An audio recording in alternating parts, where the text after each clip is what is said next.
estão ouvindo esse barulho? É a chuva. Glória a Deus, aleluia. Chuva de bênçãos em nossas vidas. Isso é o que o Senhor tem para cada um de nós. E a palavra do Senhor diz aqui no livro de Tiago, capítulo 4, versículo 7. Portanto, submetam-se a Deus, resistam o diabo e ele fugirá de vocês. Aproximem-se de Deus e ele se aproximará de vocês. Pecadores, limpem as mãos e vocês que têm a mente dividida, purifiquem o coração. Então o Senhor nos ensina, submetam-se ao Senhor, submetam-se a Deus, resista ao inimigo e ele fugirá de você. Você está passando por alguma tribulação, por alguma luta, por alguma tentação, por algum momento difícil em sua vida. Refugie-se no Senhor, submeta-se a Deus, resista ao inimigo e ele fugirá de você. Amém? Glória a Deus. Hoje vamos estar lendo capítulo 2 do livro de Atos. Vamos lá? A vinda do Espírito Santo no dia de Pentecostes. Chegando o dia de Pentecostes, estavam todos reunidos num só lugar. De repente veio do céu um som como de um vento muito forte e encheu toda a casa na qual estavam assentados. E viram que parecia línguas de fogo que se separaram e pousaram sobre cada um deles. Todos ficaram cheios do Espírito Santo e começaram a falar em outras línguas, conforme o Espírito os capacitava. Havia em Jerusalém judeus devotos a Deus, vindos de todas as nações do mundo. Ouvindo-se o som, ajuntou-se uma multidão que ficou perplexa, pois cada um os ouvia falar em sua própria língua. Atônitos e maravilhados, eles perguntavam: acaso não são galileus todos esses homens que estão falando? Então como os ouvimos cada um de nós em nossa própria língua materna? Partos, medos e elamitas, habitantes da Mesopotâmia, Judéia e Capadócia, do Ponto e da província da Ásia, Frígia e Panfilha, Egito e das partes da Líbia próximas a Cirene, visitantes vindos de Roma, tanto judeus como convertidos ao judaísmo, cretenses e árabes. Nós os ouvimos declarar as maravilhas de Deus em nossa própria língua. Atônitos e perplexos, todos perguntavam uns aos outros: o que significa isso? Alguns outros, todavia, zombavam e diziam: eles beberam vinho demais. A pregação de Pedro.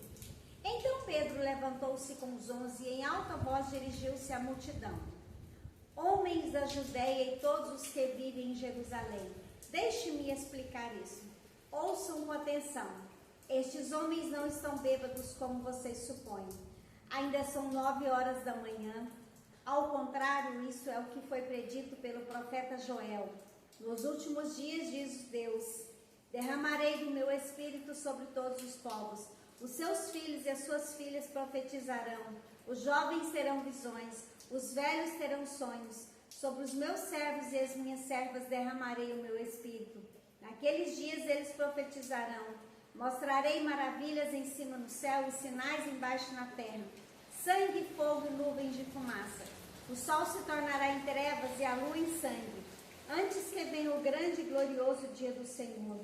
E todo aquele que invocar o nome do Senhor será salvo. Israelitas, ouçam essas palavras. Jesus de Nazaré foi aprovado por Deus diante de vocês por meio de milagres, maravilhas e sinais que Deus fez entre vocês por intermédio dele, como vocês mesmos sabem. Este homem foi entregue por propósito determinado e pré-conhecimento de Deus. E vocês, com a ajuda de homens perversos, o mataram, pregando-o na cruz. Mas Deus o ressuscitou dos mortos, rompendo os laços da morte, porque era impossível que a morte o retivesse. A respeito dele, disse Davi: eu sempre via o Senhor diante de mim, porque ele está à minha direita, não serei abalado. Por isso meu coração está alegre e a minha língua exulta. Meu corpo também repousará em esperança, porque tu não me abandonarás no sepulcro, nem permitirás que o teu santo sofra decomposição. Tu me fizeste conhecer os caminhos da vida e me encherás de alegria na tua sua presença. Irmãos, posso dizer com franqueza que o patriarca Davi morreu, foi sepultado, e o seu túmulo está entre nós até o dia de hoje. Mas ele era profeta e sabia que Deus lhe prometera sob juramento que poriam os seus descendentes no trono. Prevendo isso, falou da ressurreição de Cristo, que não foi abandonado no sepulcro, cujo corpo não sofreu decomposição. Deus ressuscitou este Jesus e todos nós somos testemunhas desse fato. Exaltado à direita de Deus, ele recebeu do Pai o Espírito Santo prometido e derramou o que vocês agora veem e ouvem. Pois Davi não subiu aos céus, mas ele mesmo declarou: o Senhor disse ao meu Senhor, senta-te à minha direita, até que eu ponha os seus inimigos como escravos para os seus pés. Portanto, que todo Israel fique certo disso. Este Jesus, a quem vocês crucificaram, Deus o fez Senhor e Cristo. Quando ouviram isso, ficaram aflitos em seu coração e perguntaram a Pedro e aos seus outros apóstolos: irmãos, que faremos? Pedro respondeu: arrependam-se, e cada um de vocês seja batizado em nome de Jesus Cristo, para perdão dos seus pecados, e receberão o dom do Espírito Santo. Pois a promessa é para vocês, para seus filhos e para todos que estão longe, para todos quantos o Senhor, o nosso Deus, chamar. Com muitas outras palavras, advertiu e insistia com eles: salvem-se dessa geração corrompida. Os que aceitaram a mensagem foram batizados. Naquele dia houve um acréscimo de cerca de 3.000 pessoas. Eles se dedicavam ao ensino dos apóstolos e à comunhão, ao partir do pão e às orações.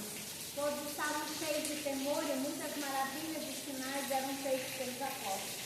Os que criam mantinham-se unidos e tinham tudo em comum. Vendendo suas propriedades e bens, distribuíam a cada um conforme a sua necessidade.